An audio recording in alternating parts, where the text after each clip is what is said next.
Hi everybody, welcome back to the channel. My name's Ed. Today we're going to be going over some Armour options from our favorite brands. It's definitely not the most fun topic to talk about, but you know, when we're out there pushing our limits, sometimes we do crash. It's kind of an inherent hazard of the sport. So today we're going to go over a few options for chest and back protection, as well as some knee and elbow protection to help find what might be the best balance of comfort and protection for you. First up, let's talk about some chest and back protection.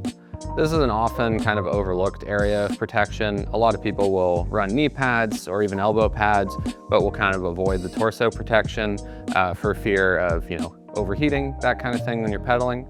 But we've got a few options here with different levels of coverage that are going to be really well ventilated and great whether you're pedaling for an enduro race or just riding your local bike park. So we're going to start off with two vest style chest and back protectors here. We've got the race frame from Fox and the RiaFlex chest protector from Liat. Both of these are going to be the same basic fitment style, but there are some key differences. The Fox is definitely going to be more lightweight, but it also has a hard shell and no impact foam. So a little bit less protective from an impact standpoint, but it's going to slide a little bit easier thanks to that hard shell and still offer some really good protection. The Liat RiaFlex chest protector is going to be a tad bit heavier. It does actually feature their RiaFlex impact foam, so a bit better in terms of impact protection. But that impact foam is also quite well perforated. So, for the amount of protection it's going to have, it does breathe really, really well. Moving on, we've got our more t-shirt style under the jersey chest and back protectors. Got a couple options here. We have the Base Frame Pro D30 from Fox and the RiaFlex Body Tee from Liat. They're both going to be pretty similar in the level of protection that they offer, but there are a few key differences. Both feature impact foam.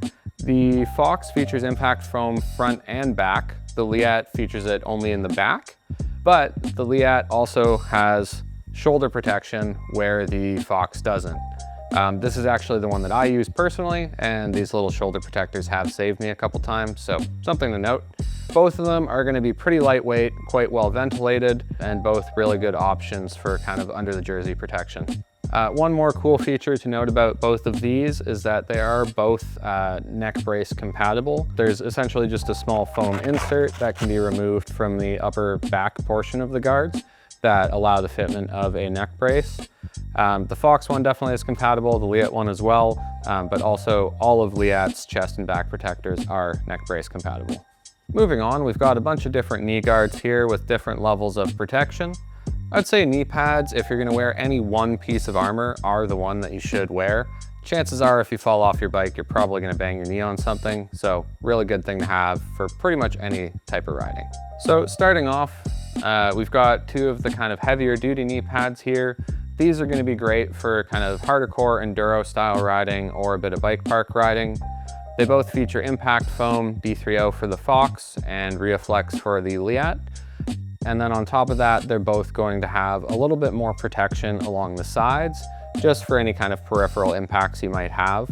The Fox also does have an actual strap on the back, which helps you cinch it down a little bit. The Liat is going to have the impact foam, have a lot of perforations on it, so quite well ventilated for the level of protection. Next up, we've got what I would coin as your sort of everyday knee pads. These are going to be great for enduro riding, tad a bike park if you feel comfortable with it, and just general trail riding.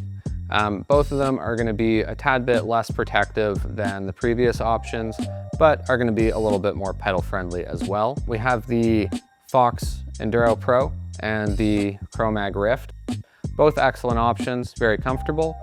The Fox isn't going to have any straps, and neither will the Chromag, but the Chromag does actually still retain some of that side of the knee protection, where the Fox forgoes it just for the straight up front protection. Last knee pad here, we've got the Liat RiaFlex Ultralight. As the name suggests, this is going to be an ultralight option. So great for kind of more technical cross-country riding, a lot of pedally trail riding, all-day epics, that kind of thing. It does still feature their RiaFlex impact foam. So like all the other knee pads we've talked about, does have impact foam, but it's going to be a thinner layer. It's a really lightweight sleeve with a bit of a ventilation hole in the back. and a lot of perforations through the impact foam. So this is a very light, very well ventilated knee pad. Moving on to elbow pads. This is probably the least popular form of protection, but definitely something that's a good idea to look at, especially if you're going to be doing a little bit more aggressive riding, or you have some previous injuries that you got to keep an eye on. So we've got two elbow pads here. We have the Fox Enduro Pro and the Liat Riaflex Ultralight. I should mention that most of the knee pads we talked about here are also available in an elbow version, so there are more options than just these guys that we carry. Both of them are going to feature the impact foam that we've previously talked about. The Fox is going to be D3O, and the Liat is going to be their Riaflex option. If you're looking for a bit more protection, something like this is going to be your better bet. It's a larger, thicker section of impact foam. Whereas if you're looking for something just super ultralight, the Liat Ultralight is going to be the way to go. Thanks for tuning in. I know that was a lot of info to take in, but I'm glad you made it through the video. If you have any questions about any of the Armour pieces we've talked about today, feel free to drop a comment below or reach us by text, email, or phone. Thanks for tuning in. We'll see you next time.